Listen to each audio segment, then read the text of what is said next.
Iraqi MPs have passed a non-binding resolution calling for foreign troops to leave after the U.S. killed Iranian General Qasem Soleimani in a drone strike at Baghdad airport last week.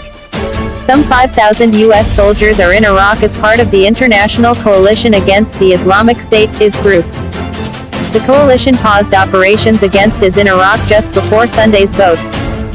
In another development, Iran announced it was removing all limits on its enrichment of uranium.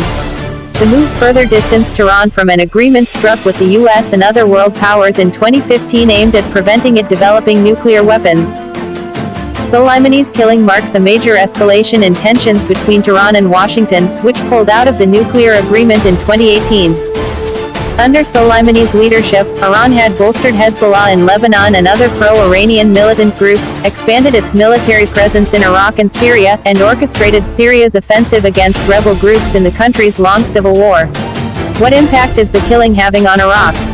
Iraq finds itself in a difficult position as an ally both of neighboring Iran, which is demanding revenge for Soleimani's assassination on Iraqi soil, and of the U.S. U.S. forces were invited to return to Iraq in 2014 to help defeat IS, and the Baghdad government sees the killing of Soleimani as a violation of the terms of the coalition's presence. At the same time, some Iraqis resent Iranian influence in their country, accusing Iran of complicity in governance failure and corruption. But there are concerns that parts of Iraq's population sympathetic to Iran have been alienated by Soleimani's killing, and that pro-Iranian militant groups may seek revenge. Thousands of Iraqis attended a funeral procession for the Iranian general on Saturday before his body was flown to Iran. The resolution was passed by the Iraqi parliament after caretaker Prime Minister Adel Abdul Mahdi called for an end to the foreign military presence in a speech to MPs. Ahead of the vote, the Prime Minister said the U.S. military presence in the country should be ended as soon as possible to reorganize healthier and correct relationships with the U.S. and the rest of the states. How was Soleimani killed? The Iraqi Prime Minister revealed he had been due to meet Soleimani on Friday, the day he was killed along with 6 others when their vehicles were hit by missiles as they were leaving Baghdad airport. The Iranian commander had reportedly flown in from Lebanon or Syria in the early hours of that morning. I was scheduled to meet Martyr Soleimani at 8:30 in the morning, the Prime Minister said on Sunday. He was killed because he was set to deliver a response from Iranians to a Saudi message which we delivered to the Iranians to reach an important breakthrough in the situation in Iraq and the region. Also killed along with Soleimani was Abu Mahdi al-Muhandis, an Iraqi who had commanded the Iranian-backed Kataib Hezbollah group. How dangerous is the situation?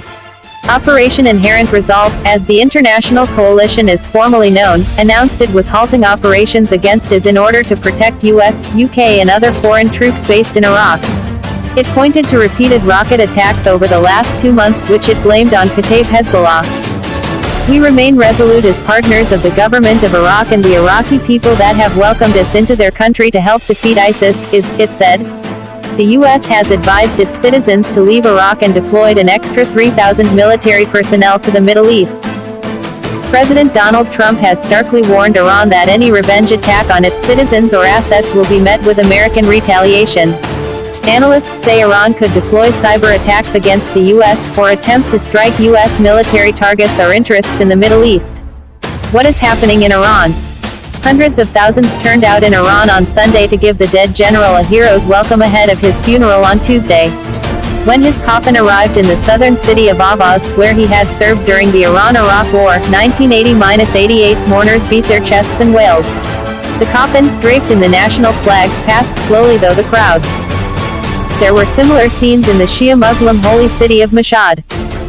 Iran's priority is to cement Qasem Soleimani's status as a national hero, to ensure he remains powerful in death as in life, says Lys Doucet, the BBC's chief international correspondent. What efforts are being made to defuse the crisis? German Foreign Minister Heiko Maas has said he will seek direct talks with Iran to try to de-escalate tensions. UK Foreign Secretary Dominic Raab urged Iran to take a diplomatic route to reduce tensions. Mr. Raab said the UK understood why the US had killed Soleimani, and said the US had a right to exercise self-defense.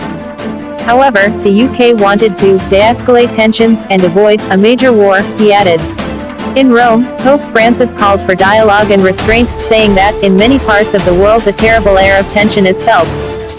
War only brings death and destruction, the Roman Catholic leader said in his weekly address in St. Peter's Square.